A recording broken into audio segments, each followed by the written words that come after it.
Assalamualaikum warahmatullahi wabarakatuh. Apa kabar sahabat-sahabat Latsar? Semangat pagi. Kembali saya Arini Setiawati, Widya Iswara BPSDMD Provinsi Jawa Tengah. Pada kesempatan ini saya akan sampaikan tentang bagaimana kita meraih sukses untuk laporan aktualisasi. Sahabat-sahabat yang hebat, perlu diketahui bahwa untuk sistematika laporan aktualisasi juga tidak dibakukan.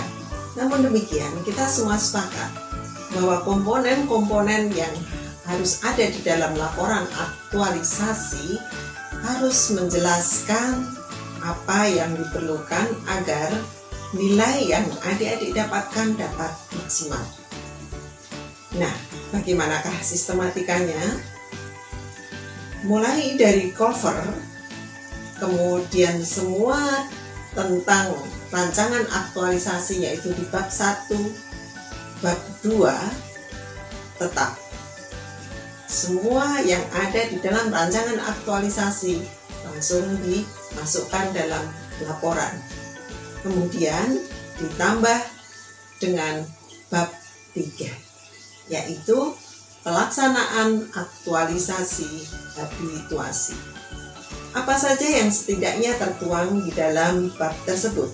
Yang pertama perlu disampaikan terlebih dahulu adalah perubahan kegiatan dari rancangan awal. Inilah yang akan mewadahi adanya perubahan-perubahan ketika rancangan aktualisasi itu diimplementasikan. Ternyata ada yang perlu ditambahkan atau ada pergeseran. Nah, untuk itu perlu dibuat tabel agar lebih mudah membacanya. Setidaknya ada kolom nomor, kemudian item perubahan semula, lalu menjadi seperti apa, kemudian diberikan penjelasan. Ada perubahan jadwal misalnya. Semula kegiatan menata ulang perpustakaan dilaksanakan pada minggu ketiga. Kemudian menjadi minggu kedua. Penjelasannya apa? Misalnya di sini ada 2 alasan, yaitu karena diintegrasikan dengan kegiatan bersih-bersih sekolah. Kemudian alasan kedua, agar dapat segera dimanfaatkan oleh siswa. Ini hanya salah satu contoh saja. Yang penting, segala sesuatu perubahan dari rancangan kemudian menjadi aktualisasi, yaitu pada saat kegiatan, perlu disampaikan dengan jelas. Kemudian, bagian yang paling penting adalah pelaksanaan aktualisasi dan habituasi itu sendiri. Setidak-tidaknya ada 1 paragraf yang mengantarkan. Misalnya, kegiatan rancangan aktualisasi sudah dilaksanakan sejak tanggal berapa sampai tanggal berapa. Setelah itu baru disampaikan secara rinci hasil dari semua kegiatan satu persatu. Contoh, kegiatan 1 adalah menata ulang perpustakaan.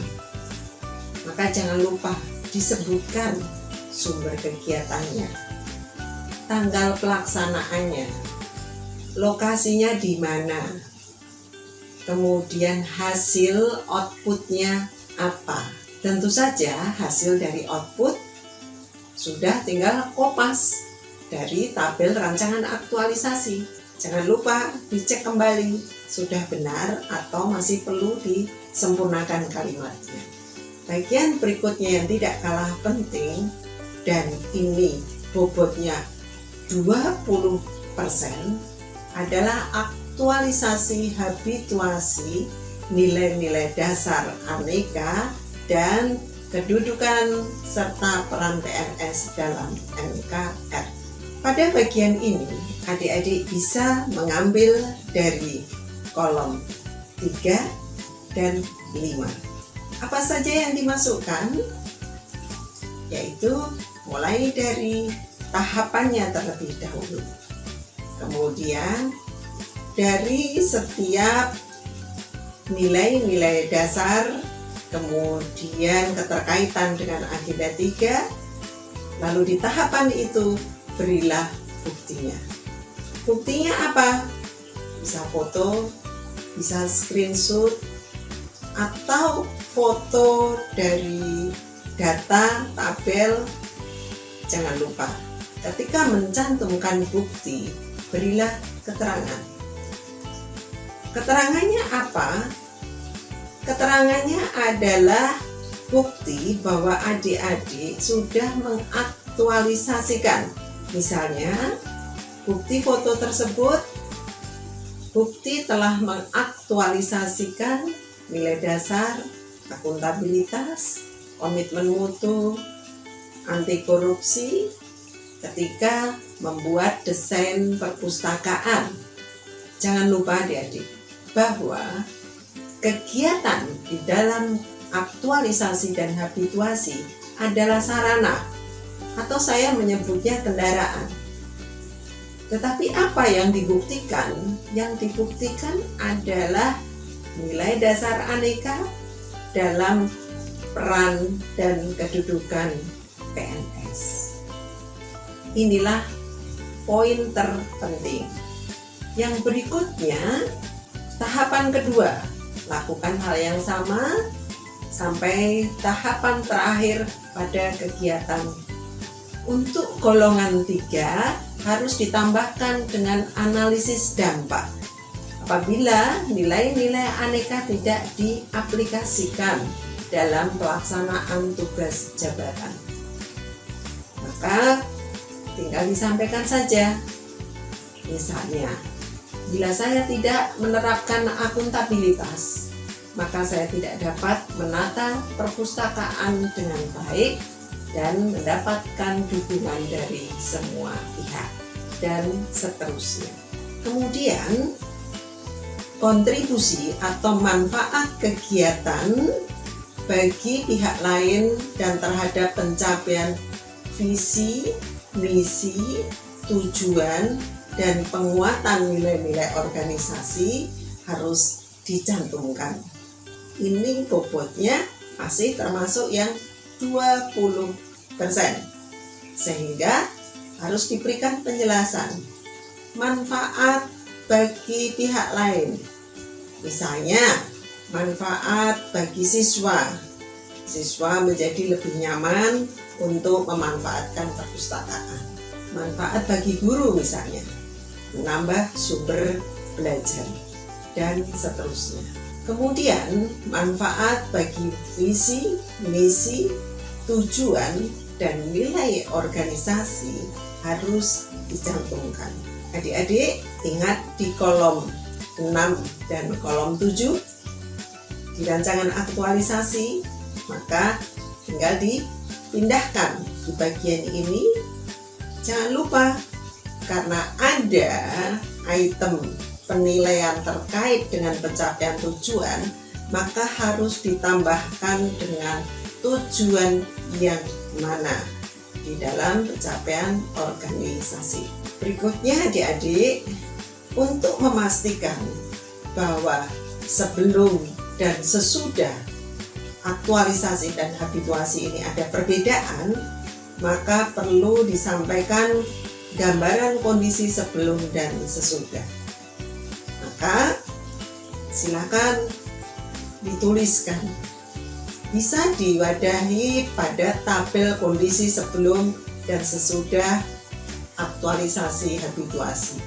Misalnya, pada kegiatan menata ulang perpustakaan, kondisi sebelumnya adalah buku tidak tertata rapi, pengunjung tidak nyaman, alur tidak jelas. Kondisi sesudahnya bagaimana? Misalnya, buku menjadi rapi, pengunjung menjadi lebih nyaman, alur perpustakaan menjadi jelas. Lalu keterangannya apa? Keterangannya bisa ditambahkan hal-hal yang mendukung. Misalnya, buku tidak hilang dan jumlah pengunjung menjadi bertambah. Semula misalnya per hari hanya 10 siswa, kemudian menjadi 30 siswa, misal seperti itu. Nah, disinilah ukuran kepastian bahwa kegiatanmu benar-benar memberikan manfaat dan ada perbedaan antara sebelum dan sesudah. Kemudian pada bagian terakhir, untuk memastikan ketercapaian dari kegiatan aktualisasi dan habituasi, perlu diberikan narasi. Kira-kira tercapai berapa persen ya untuk kegiatan aktualisasi habituasi. Dari tabel yang di atas tadi, adik-adik bisa menyimpulkan, oh ternyata sudah 90% dari target yang diinginkan. Tulis saja di situ 90%. Adik-adik yang berbahagia, jangan lupa pada simpulan perlu dituliskan kembali apa saja yang sudah dilakukan. Dilihat kembali output dari setiap tahapan. Apakah mungkin capaian kegiatan aktualisasi dan habituasi lebih dari 100%? Jawabannya mungkin saja. Misalnya ada tambahan kegiatan yang kemudian pencapaian secara keseluruhan dari kegiatan menjadi lebih sempurna. Maka bisa saja capaiannya lebih dari 100%, misal 110%. Logika berpikirnya bagaimana? Kan ada 5 kegiatan. Setiap kegiatan bobotnya 20%, misal seperti itu. Maka kita bisa memperkirakan apakah 100% kurang atau 100% lebih. Adik-adik, pada laporan aktualisasi dan habituasi, adik-adik perlu menindaklanjuti. Aktualisasi dan habituasi tidak hanya terhenti pada saat latsar. Kegiatanmu bisa menjadi suatu kegiatan untuk meningkatkan kualitas kinerjamu. Maka ini akan menjadi siklus mutu, siklus perbaikan kualitas kinerjamu. Lalu tindak lanjutnya akan seperti apa? Disinilah. Buatlah lembar komitmen tindak lanjut aktualisasi dan habituasi. Cantumkan di situ apa yang akan adik-adik lanjutkan, apa yang akan adik-adik lakukan lagi untuk mengaktualisasikan nilai-nilai dasar aneka dan peran serta kedudukan PNS dalam NKRI. Tuliskan di situ, disambungkan dengan kegiatan yang sudah dilaksanakan. Adik-adik tanda tangani, kemudian diketahui oleh mentor. Inilah bukti komitmen bahwa adik-adik sebagai peserta latsar diketahui oleh mentor akan terus-menerus meningkatkan kinerja. Rancangan aktualisasi, laporan aktualisasi, kegiatan yang sudah dilaksanakan hanyalah sarana untuk mengaktualisasikan nilai-nilai dasar aneka dan peran serta kedudukan PNS. Aktualisasi dan habituasi harus terus berlangsung sampai kapanpun dan dimanapun. Demikian adik-adik penjelasan terkait dengan laporan aktualisasi. Semoga bermanfaat dan sukses untuk kita semua. Terima kasih. Billahi taufiq wal hidayah. Assalamualaikum warahmatullahi wabarakatuh.